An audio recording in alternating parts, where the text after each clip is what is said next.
2014ला भाजप शिवसेना युती झाली असती शिवसेनेला 147 जागा देण्यास तयार होतो असं फडणवीसांनी म्हटलंय। मात्र उद्धव ठाकरे 151 जागांच्या हट्ट्यावर ठाम राहिलेत। शिवसेना 147 आणि भाजप 127 असा ठराव होता, मात्र उद्धव ठाकरे अडून बसल्यामुळे युती तुटली असं फडणवीसांनी गौप्यस्फोट केलाय। शिवसेनेचा मुख्यमंत्री होईल हेच ठरवलेलं होतं असंही फडणवीसांनी म्हटलंय। उपमुख्यमंत्री भाजपकडे राहणार होतं असं फडणवीसांनी म्हटलंय। 2014 साली सेना भाजप युती तुटण्यामागची इनसाइड स्टोरी पहिल्यांदाच फडणवीसांनी सांगितली। ओमप्रकाश माथुर यांच्या सत्ता समारंभात फडणवीसांनी हा किस्सा सांगितला आहे।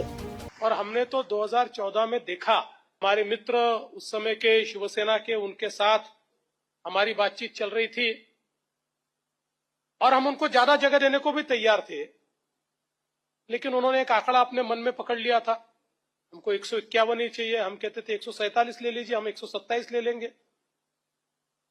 और ऐसे समय जब यह ध्यान में आया तो दृढ़ता के साथ भाई साहब ने अमित भाई से बात की, किस प्रकार से तो नहीं चल पाएगा। अमित भाई ने प्रधानमंत्री जी से बात की और फिर यह तय हुआ कि अगर 147 और 127 ये फॉर्मूला होता ना बचे हुए हमारे छोटे दोस्तों को, तो अब अलायंस होगा, नहीं तो नहीं होगा। 2014 आणि 2025 मध्ये पुलाखालून बरंच पाणी वाहून गेलंय।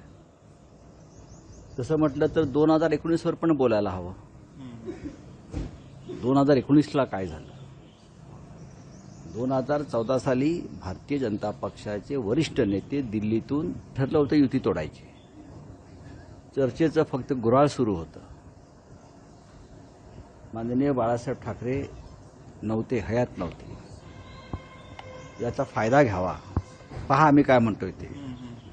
आणि या निमित्तानं शिवसेनेला आपण संपवावं ही त्यांचं एक धोरण होतं, योजना होती।